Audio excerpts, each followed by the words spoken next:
After spending 26 years on death row, Jessie Dean Hoffman Jr. was executed by nitrogen hypoxia in Louisiana, a method never before used in the state. But before we discuss his final moments, let's go back to Thanksgiving morning, November 28, 1996, when a duck hunter made a horrifying discovery in St. Tammany Parish.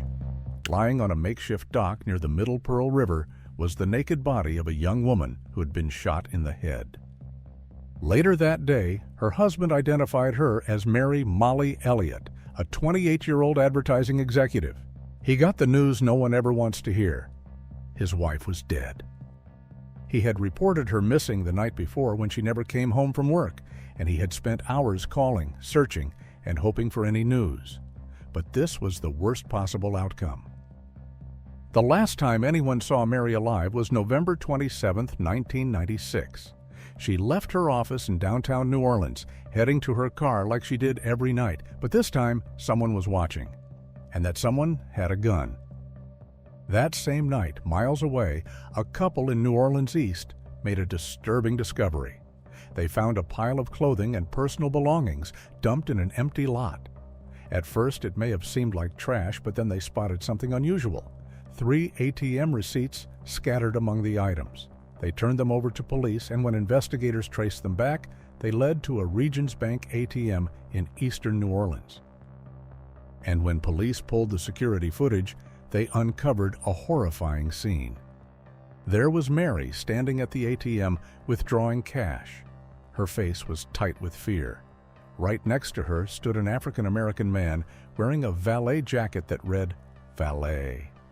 It looked like a normal transaction, but it wasn't. This was a hostage situation, and the night was only getting started.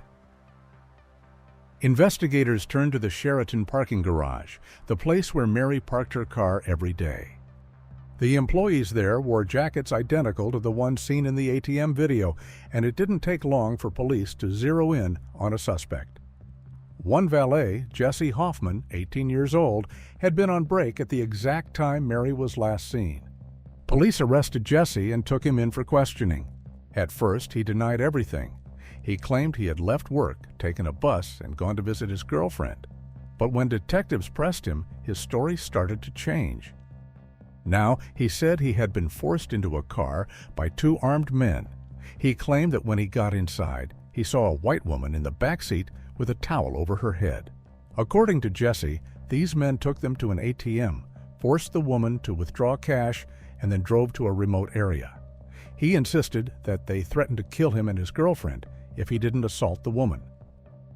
Later, his story changed again.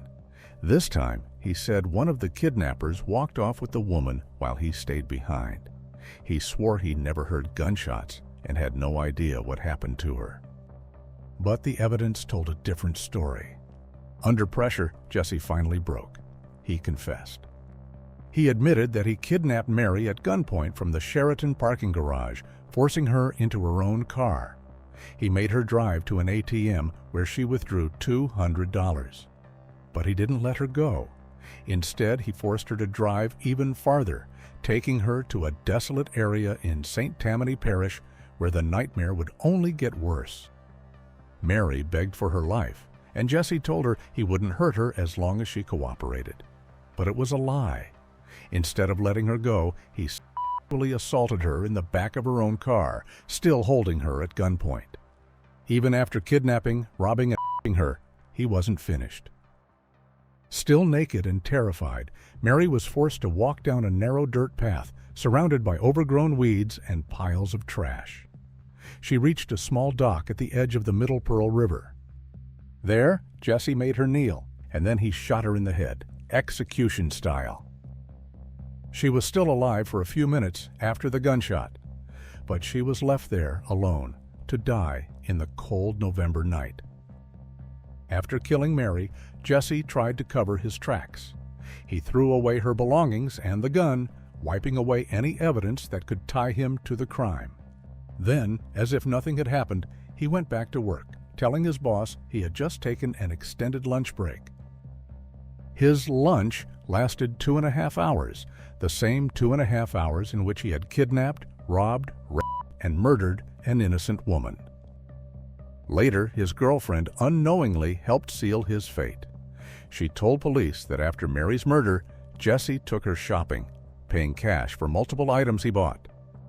With DNA evidence, ATM footage, and Jessie's own confession, prosecutors had everything they needed to convict him. There was no doubt. There were no excuses. There was no way out. His lawyers tried to argue that the gun went off by accident in a struggle, but the jury didn't believe him. The execution-style gunshot told the truth. This was no accident. They also claimed the sex was consensual, but the jury dismissed that argument as well. After hearing the overwhelming evidence, the jury convicted Jessie of murder.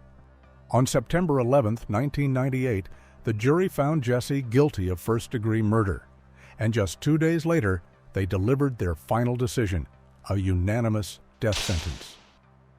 For over 2 decades, Jessie sat on death row. He filed appeals, arguing that his jury was all white and claiming that his traumatic childhood should spare him from execution. But court after court rejected his pleas. Then, in 2010, Louisiana stopped executing inmates, not out of mercy, but because the state couldn't get the drugs needed for lethal injections. For 25 years, Jessie waited, trapped in a limbo between life and death, unsure if his execution would ever come. But then, in 2024, everything changed. That year, the state of Alabama introduced nitrogen hypoxia, a new way to carry out the death penalty. Nitrogen is an invisible, odorless gas, making up 78% of the air we breathe. It's harmless when mixed with oxygen, but without it, a person loses consciousness within seconds and dies within minutes. The gas will flow for at least 15 minutes or 5 minutes after the inmate's heart flatlines, whichever takes longer. Now Louisiana has a new method, and Jessie had an execution date. Jessie's execution date was set for March 18, 2025. But Jessie's lawyers went to federal court, arguing against his execution by nitrogen hypoxia. They argued that nitrogen hypoxia is cruel and unusual punishment, violating the U.S. Constitution. They also said it violates his religious rights, since Buddhist breathing and meditation practices are important to his faith.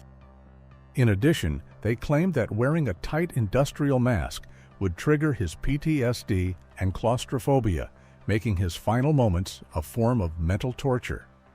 They stated that as a child, his mother locked him in a pantry for hours, leading to severe claustrophobia.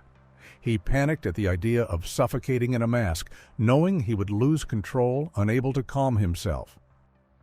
His legal team suggested that other execution methods, such as a firing squad or an oral drug mixture, would be more humane than nitrogen suffocation. However, Louisiana law currently only allows 3 execution methods: nitrogen hypoxia, lethal injection, and electrocution. The appeal was rejected and the execution remained scheduled. On March 18, 2025, Jessie Dean Hoffman Jr. became the first person in Louisiana executed in over 15 years.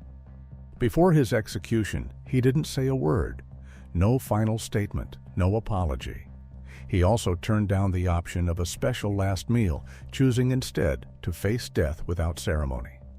Among the witnesses that day was Jessie's wife, Ilona. She had married him while he was already behind bars, standing by him through years of confinement. To her, the system had failed Jessie long before it ever sentenced him to die. As a child, he was left without the safety or guidance every kid deserves. And when he needed help the most, no one showed up. And that silence pushed him down a path where surviving came first and everything else came second. But he didn't stay that person. Over time, he had changed. He grew into a man filled with love, wisdom, and redemption. And just when he became the version of himself he was always meant to be, the same system that failed him as a child failed him again, Ilona said. It didn't want to see the man he had become. It only cared about the 18-year-old teenager who made a terrible choice. It chose vengeance over justice. Ilona didn't see a killer. She saw the man who was a father, a husband, and her best friend. He changed my life in ways I can never put into words, filling it with love, strength, and meaning. Our love was something rare and unbreakable, a bond that transcends this life. No matter where he is now, I know he is still with me, because love like ours doesn't end. It only transforms. It has been the greatest honor of my life to be his wife.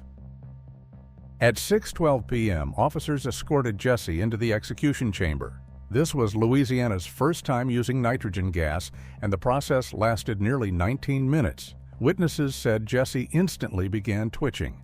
His head jerked and his hands clenched, but then fell still.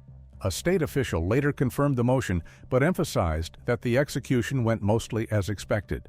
He was pronounced dead at 6:50 p.m. Jessie was 46 years old. What do you think? Has justice been served?